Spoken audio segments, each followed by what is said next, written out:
Even though Greasus was recently broken and buffed and then fixed, but still reasonably buffed, he's still one of the worst lords in the game in my opinion, but that won't stop him from duking it out with the vampire counts, and this is particularly a matchup where he can do a decent job given his sort of like a giant, right? High weapon strength, although not nearly as high as a giant. Even with that bonus versus large applied, it is over 600, but still, he does have magic attacks. Not the best melee defense or armor or speed or any other redeeming qualities really, but does have immune to psychology, plus 8 leadership, which will be decent against vampire counts and their nasty tricks. Immune to psychology, AoE aura as well. I guess that's what's giving him immune to psychology. Again, very useful against the terror of the vampire counts, who, this is Mayday here from the XMT clan, facing off against those foul vampires, and already moving in to crush a couple of zombies with these crushers. Great weapons here. No Regiment of Renown. We've also got an Iron Blaster for some long-range pressure, Noblars, and looks like some trappers, including the Regiment of Renown here, and a couple of Iron Guts as well. As for the vampire count, it's going to be a red dragon, blood dragon rather, with some blood knights here. Looks like crypt horrors through the center. We've got skeleton spears and zombies. Yeah, fire pack as well, and some more crypt horrors over here. So relatively light on the blood knights, which is definitely a unit I'm a huge fan of in this matchup. But plenty of crypt horrors. Obviously, skeleton spear is going to be super cost effective here. Yeah, the relative lack of anti-large can sometimes be an issue here for the vampire counts, but they have enough tools certainly to get the job done. That said, Mayday's going to be doing a great job initially, just getting some charges in here, some absolutely brutal charges, even though the value isn't, you know, that great. It's just a couple of units of zombies. Does blend through that chaff and kind of equalize the numbers here is pretty important. Just from a model count perspective, vampire counts have these ogres significantly outnumbered, so helping to equalize that a little bit, send a couple of these zombies into crumbling. At least in one instance there, it's pretty good stuff. But let's see, looks like the ogres are on the move, ready to countercharge in here and just smash through weakened units. Let's see. Crusher's going to be cresting the hill. Looks like they actually have a charge order on the crypt horrors. They're going to feint out though and pull back, allow those Noblars to saturate in, get the engagement going against the zombies and skeletons. Noblars, even though their leadership is quite poor, they'll have a hard time in that way in this particular fight. They'll still trade just fine in terms of their stats against like zombies and skeletons. They're basically peer opponents, more or less. It's just that the fear, low leadership of the Noblars in you know, normal circumstances would definitely have some problems, but given Greasus is here, he can provide a little bit of immune to psychology, which not only applies to terror, but also applies to the basic fear effect that all undead and I think all demons as well have. This gives a slight leadership debuff. Here comes Greasus though, moving into the front line alongside his Iron Guts. Got his meat out. Oh jeez, that sounded like something else entirely.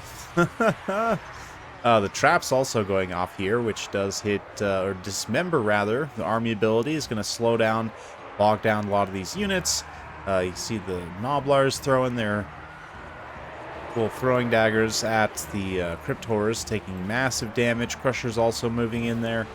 But pretty good stuff so far from Mayday. He's been able to kind of weather the assault. The Vampire Counts player may be overblobbing a little bit. Really should collapse with these crypt horrors in this backline. Get on those trappers. Maybe get at that Iron Blaster as well. But right now, in this big blob fight, you know, normally Vampire Counts are king of blob fights, right? And they even have a Necromancer here, but he is on the wrong kind of corpse card. He's actually on Balefire, which inflaming magic damage is going to be decent here. A little bit of magic resistance as well to protect against possible burning heads from the fire bellies, but I would definitely say that the Unholy Lodestone for the passive heal is just going to be overall much better, even though it's not that big of a passive heal. But, yeah, of course, you've got other tools like Mortis Engines and, you know, certain characters have good effects that are good at healing blobs. But in this particular build setup, the Vampire Counts players doesn't, well, I say they didn't have this the capacity to win the blob fight, but they actually managed to get these Crushers surrounded here by Blood Knights and by Cryptors and tear out both units. That is absolutely devastating. They've also taken massive HTP damage. Troll Guts attempting to heal them back up, but did not actually output that much healing. That said, it looks like Rhesus and the Butcher are doing just fine, so balance of power-wise, despite the loss of the Crushers, things are basically at dead even right now. Very interesting to see. Might get some of them coming back. This one getting chased off by the Dire Pack there. Very good job by the Vampire Counts player. Here also, the Blood Knights actually shatter that unit of Crushers, so that's a significant amount of value just thrown away there. That said, still got these Iron Guts fighting here in the center. The Iron Blaster as well is something that should definitely not be overlooked. Managed to get 1,800 value already and only used about half of its ammunition, so the key for Maydave here is going to be, can he kill these Cryptors and get the Iron Blaster going in an effective way, be able to clear out all this chaff, maybe do some damage. But it does look like he gets a nice little surround here on the Cryptors. And Troll Guts will be popped on the Iron Guts to make sure that they stay healthy enough to support through this late game here. You can see the Dragon land. Grease immediately turns his Noblars around and is going to try and rear charge here. He does get some Cryptors kind of interrupting him a little bit there. But, let's see. Dismember allows the Butcher to move on out of that area of effect. Humble Discord currently active. It's going to be issuing massive debuff to everything in this AoE, but the Blood Dragon gets dismembered also, and then has an attack order to chase the Iron Blaster, which means he ends up missing out on a significant amount of uptime of those buffs and debuffs, where he's actually not getting value himself. I mean, obviously all the troops he was supporting are also getting a little bit of value from that, but it's not like it's helping them trade decisively necessarily. It's basically just a wash grind at this point, if not slightly in favor of the Ogres due to the heavy armor and healing of those Iron Guts. The Bullgorger as well, buffing their own melee attack and weapon strength, allows them to just hit that much harder. And Greasus, never thought I'd say this, but he's looking pretty tough and intimidating right now. And obviously, the Blood Dragon's definitely threatening to him, but especially with those buffs off, on cooldown rather, not available, right? The Blood Dragon's going to struggle much more against Greasus, and like here, Greasus can trap up the Necromancer on the Corpse Guard and just beat it down. That's going to remove, obviously, some of that support, some of that Vigor refresh. Also, it's keeping the Undead nice and fresh right now. The Vigor Mortis does, in fact, refresh Vigor slightly. So you'll notice that a lot of the Vampire Counts units, well, they're mostly the same. I mean, they're, diminished. Whereas a few of these Ogres units are actually winded as well, or tired, but hard to tell. Yeah, looks like Greasus is doing good, though. I mean, the Blood Knights are having a hard time getting through at this point. And, yeah, the Iron Blaster also free to just fire. The mobility and over-reliance, I think, on the Cryptors here. Not the Cryptors are bad. I mean, they've certainly just about all gotten to their healing cap, but they've been taking a lot of passive damage from Noblars and different things. Both units of Iron Guts here, too, as well, showing their power and the armor that they can bring.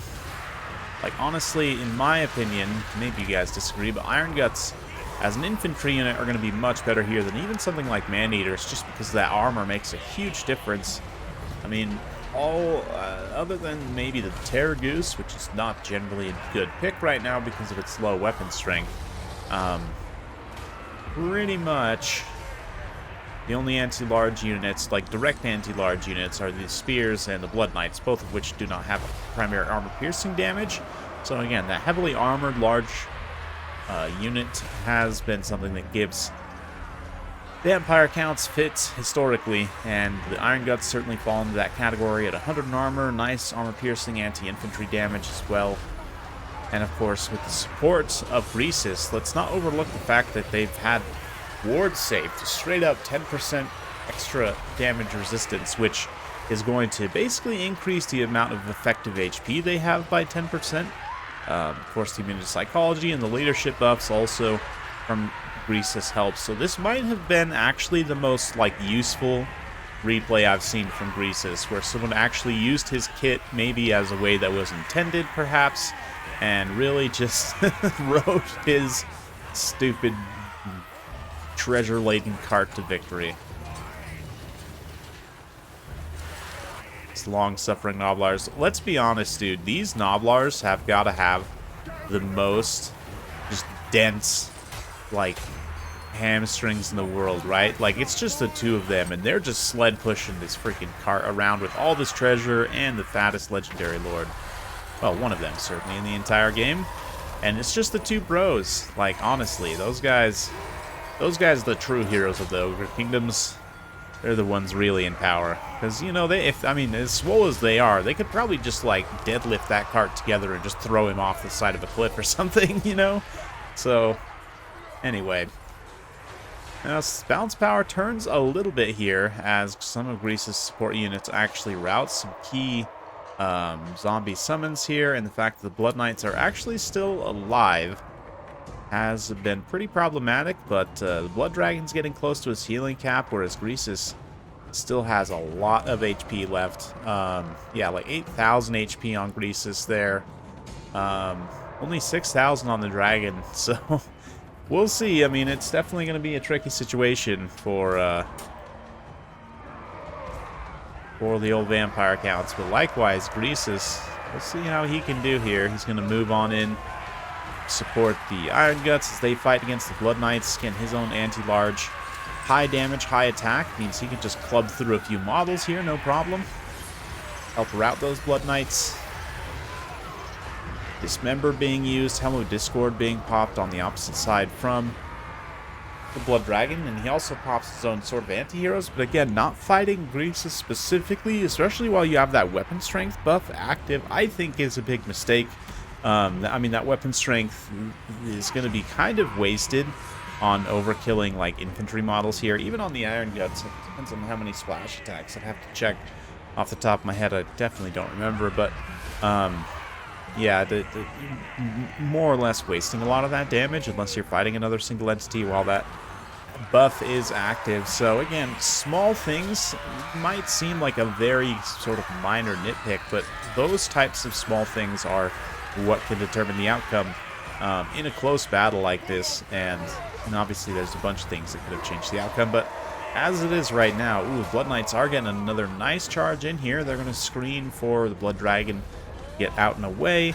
The Iron Guts armor, though, look at how little damage they took, relatively speaking, from that Blood Knight charge, and punching back just fine, too. That high attack and armor piercing means they're sort of a beautiful Swiss Army knife tool against any kind of units, pretty much. The only thing they really don't like is obviously getting shot by armor piercing missiles or fighting like halberds, right? Like dedicated elite halberds or something, but Vampire Counts has neither of those things, obviously, so they're going to shine here, especially with Greasus supporting them. Blood Dragon's looking real thin on the ground. He's going to throw another zombie summon here and try and continue cycle charging, so we'll fast forward as that plays out. Ultimately, the zombies are not going to do much, and it's Blood Dragon versus Greasus in a half-health unit of Iron Guts. Greasus himself could probably beat the Blood Dragon, so maybe not, it's hard to say, but certainly it's threatening enough that I'd give it maybe like a 50-50, 60-40 maybe in Greasus' favor, just because of the slight advantage she has. Maybe even 75-25 in Greasus' favor. But yeah, we see as it plays out over the next few minutes that the Blood Dragon, even though he's at his healing cap, well, I guess largely because he's at his healing cap, right? Can't continue to regenerate HP indefinitely. He is going to, you know, pick off the last of that Iron Gut there. But Butcher, the army ability heal, and Vigor refresh also being used, and now those Iron Guts are fresh in terms of their HP and their Vigor, and Greasus also. I mean, you could have used that on Greasus, to be honest, but I understand using it on the multi-model Iron Guts instead of Greasus. But yeah, I mean, obviously, again, it'll take some time to play out. Vampire Counts player are going to try their absolute best here with the zombie summons and the cycle charging, but it's just not enough to get through the true Chad of Greasus. So credit to Baydave here. I mean, this wasn't just like a bring Greasus and win in spite of him build. This is a bring Greasus and honestly use him to his best effect build, which is very interesting. And, you know, credit to Lenorm here, the Vampire Counts player and friend of the channel, for making it very close there at the end. But, yeah, Greasus just too much of a Chad to be moved. And credit to Lenorm also for crushing the Crushers. That was a nice decisive hit, but ultimately the Iron Blaster and Greasus were able to just feast value. Look at the Iron Guts as well, man. Such a great unit in this matchup.